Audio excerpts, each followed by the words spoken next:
There has been a lot of information and a lot of data out here when it comes to men who murder women, fathers who murder their children, husbands who murder their wives. However, is there any information? Is there somewhere where you can go and find information about women who murder their husbands, women who murder their children? Yeah, I don't think so. Let's talk about it.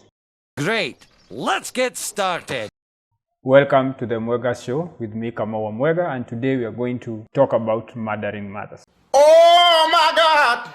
Now, one thing that I have learned when I was researching for this project is that there is not enough information, or there is nowhere where you can go and find information very well put together, where you just go one-stop shop where you can go and get information about how many men have been killed by women.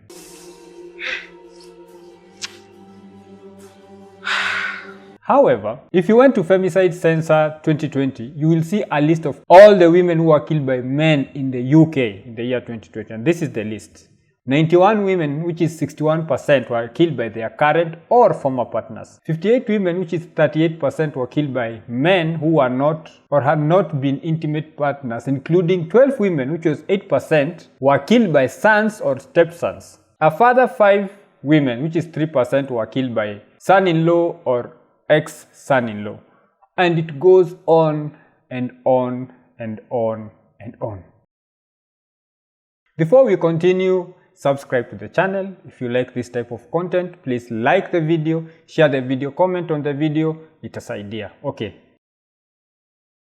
Now that we've seen what Femicide Census 2020 has done, is there any organization that has sat down, looked at the cases of men who've been killed by women and put them down in one space? If you know any, because I've done the research, I've not found any, but if you know of any, please let me know in the comment section. I want to go and check it out. So if you went to any civil society organization's website, these civil society organizations that deal with GBV, which translates to violence against women, if you are honest, the statistics that you are likely to see about intimate partner violence, or some of the headlines or information you will find there, will be as follows. Tackling Kenya's domestic violence amid COVID-19 crisis, violence against women spikes during heated electioneering, and so much more. Now, let's just look at that. So for everything that happens, they will always link it to violence against women. How dare you! So according to the World Vision International article, The Road to Ending Violence Against Women and Girls in Kenya, published in December 2022 on their website wvi.org. Quote, in Kenya, just as in most African countries, GBV disproportionately affects more women than men. Indeed, government statistics from the Kenya Demographics and Health Survey, KDHS, indicates that over 40% of women have experienced physical or sexual intimate partner violence in their lifetime. End quote. Please note that this is KDHS, or Kenya Demographics and Health Survey of 2014. That's what they quoted. Now, voanews.com posted on May 26, 2021. Quote, gender-based violence quintuple in Kenya during the pandemic. End quote. Quintuple means gender-based violence has gone up 5 times. Chinelo, you lie. Now, looking at those claims, you will be forgiven for thinking that if you walked out of your house, or if you walked in the streets, you will find every 2 women, with every 2 women you meet, one of them either has a black eye or serious injuries from IPV. Whoa! Yeah, wow. Right? Just look at those statistics and put that in reality. So if by 2014, 4 out of 10 women would have faced physical violence or sexual violence in their lifetime, it means 4 out of every 10 women you meet, realistically. Or let's just be generous. Let's just say 4 out of every 20 women you meet in the streets will be having some form of IPV. And since physical violence is the most prevalent when it comes to intimate partner violence, you will expect to see a lot of women walking around with black eyes, a lot of women walking around with injuries caused by their significant others. What's happening, my people? This by no means is not meant to minimize or downplay the traumas and those, life experiences of those people who have suffered IPV. This is by no means meant to downplay or minimize their experiences. However, those numbers are still suspicious. The two positions are not mutually exclusive.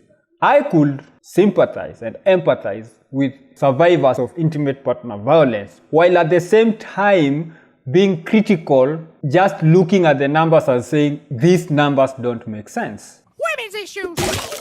Those two things are not mutually exclusive. They can exist together. According to the available sources, which of course are the pro-women organization, which I don't trust, but those are the sources that are there, and you know what they say, beggars cannot be choosers. So, there is a claim that out of 100% of those killed by their significant others, 95% of the perpetrators are men, and 5% are women.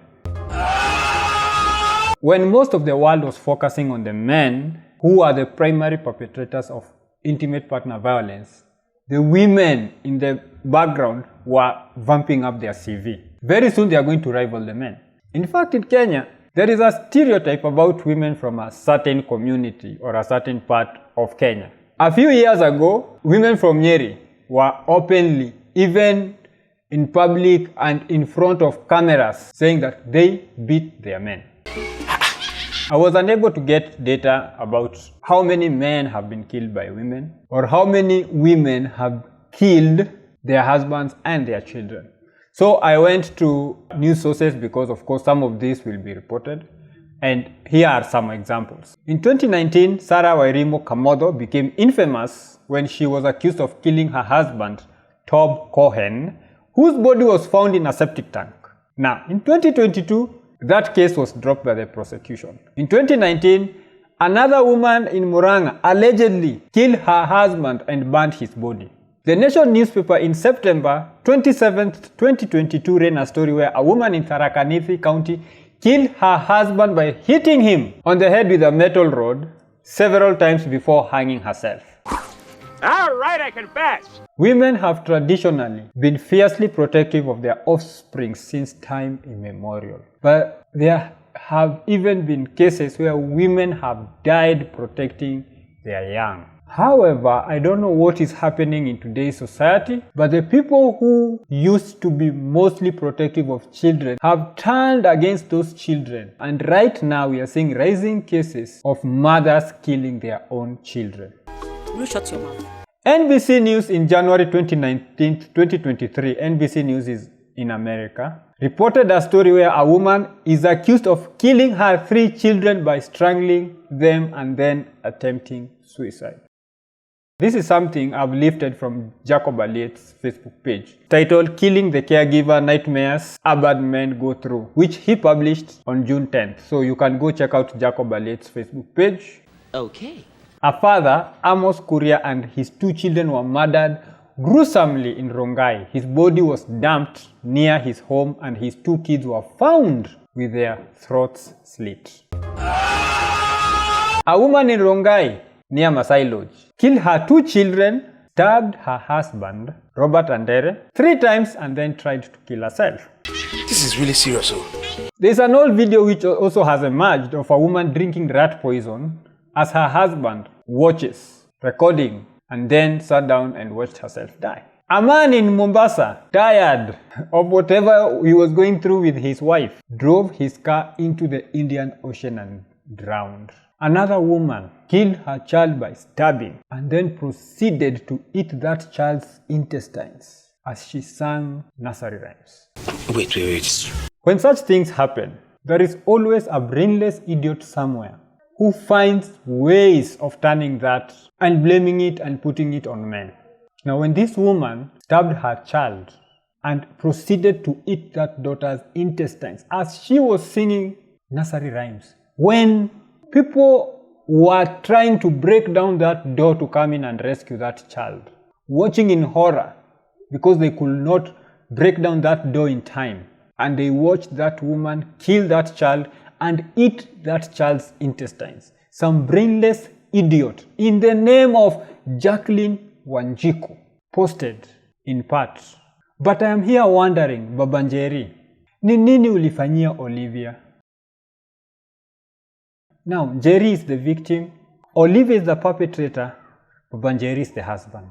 So, somebody kills your child, and not just kills your child, but proceeds to eat parts of your child.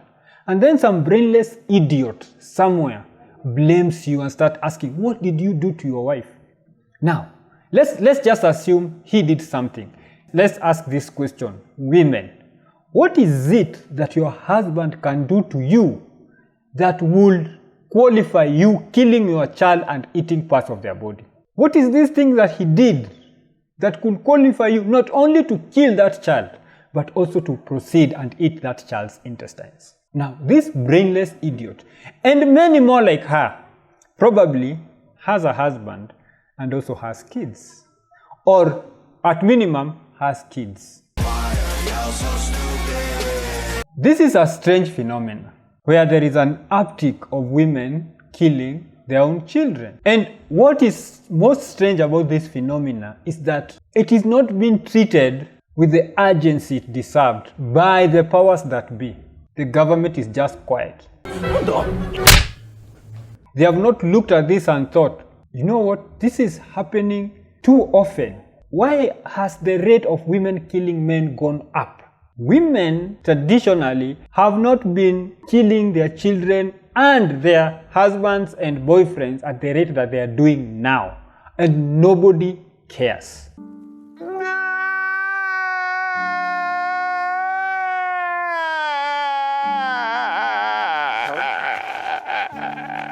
Civil society don't give a shit. And I think I know why. It's because the women are the perpetrators. I can't even. Because most of my life, most of these NGOs get funded because women are victims. I am a strong, independent woman. Women are being victimized by men. This is another smash the patriarchy nonsense. Because women are victims of violence, because women are the victims, we need money to come and put interventions to protect women. Now, women are increasingly becoming the perpetrators. Pressure! Now, we don't want to do anything. We don't even want to report on it. We don't even want to research it. Pressure! Because once we research it and we found out that Jesus H. Christ, the women are now outcompeting men in terms of intimate partner violence, which actually is the case, and are now increasingly becoming the perpetrators in murdering or the murder of their children and their spouses and husbands, then the money will dry out. So it is bad business. Now, why do women kill? Women kill, especially their spouses, husbands, and children, to get insurance payout if their husband and children have life insurance. That's gotta hurt. So it's about money. That's the primary motivator. When it comes to women killing their children, some believe that they are actually helping their children. So let's say, for example, a woman has decided to delete herself. She reasons that if she's gone, then her child will suffer. So what does she do first? She terminates the child and then either unalives herself or attempts to. Whoa! Yeah, wow. Some women have mental health issues and sometimes they suffer from psychosis. What? And within that period of that psychosis, they find that they have terminated the life of their child. Sometimes the child is simply unwanted. Come outside! Come outside! Ah! And we can talk about the issue of child termination in the name of abortion. Some women do it for spousal revenge, so unakasirisha bibi yako. Warn me about misogynistic practices like this! Anaua mtoto. You divorce your wife, she kills your child. Now, we've already talked about all those things. What can we as the society do to mitigate or address these issues? Now, let's look at what we can do as men. This is on men. So men, do not marry or have children with crazy women. Yes! Number 2, be observant. Yes! What do I mean by be observant? If you are dating a woman and every time she gets angry, the way she processes her anger is by destroying your property. So that is smashing your TV, smashing everything, smashing your vyombo kwa nyumba, burning up your clothes, whatever. And those women who actually destroy things you care about or you love. Man, run. Because when you have a child, as a man you will love that child. So what happens when you anger her? She will focus her anger on what you love most. And if what you love most is your child will be smashed to death. So be observant. Yes! Be in charge. Most men, when they get married and they have kids, they give their wives 100% control over their children. They don't spend time with their children. They don't engage with their children. So wako tu. Be in charge. Take time to be with your kids, to understand your kids, to learn your kids. When you are spending time with your kids, you will realize that there is a change that has happened with my child. Now, if your child is being mistreated by your wife, you will realize if you spend time with your children, because you will see there is some sort of fear, which is not the fear of a child to a parent. You will see it when the mother is talking to them, you will see the way they react. So you will understand there is something going on here. And you'll cut that thing in the bud or rescue your child from that situation. The most important thing that we can do as a society is to raise strong men. Makofi. Because strong men are able to take care of their wives and children. Some of our women are having psychotic breakdowns, are having mental health issues because we have put so much burden on them. And like Kevin Samuels used to say, weight was meant for the shoulders, not the hips. If we raise strong men, if we raise masculine men, then masculine men know that they need to carry the bigger burden in their own house. So they need to unburden their women so that they can concentrate on raising and nurturing their children. Amani namna gani?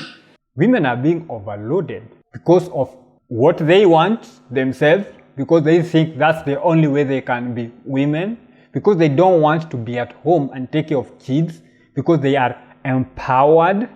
I am a strong, independent woman. And then they get married to a man who is as weak as they are. Men who believe in 50-50. Men who don't want to, rise up to the occasion and be the man of the house. So the only way, this is according to me, because listen, we have tried this women empowerment for the last how many decades? We are 40 years down the line, 4 decades. And this thing is becoming worse and worse and worse. Relationships are worse. Women and men are most unhappy. Let's make men great again. A strong man innately knows that he needs to protect his woman and children. Somebody stop me!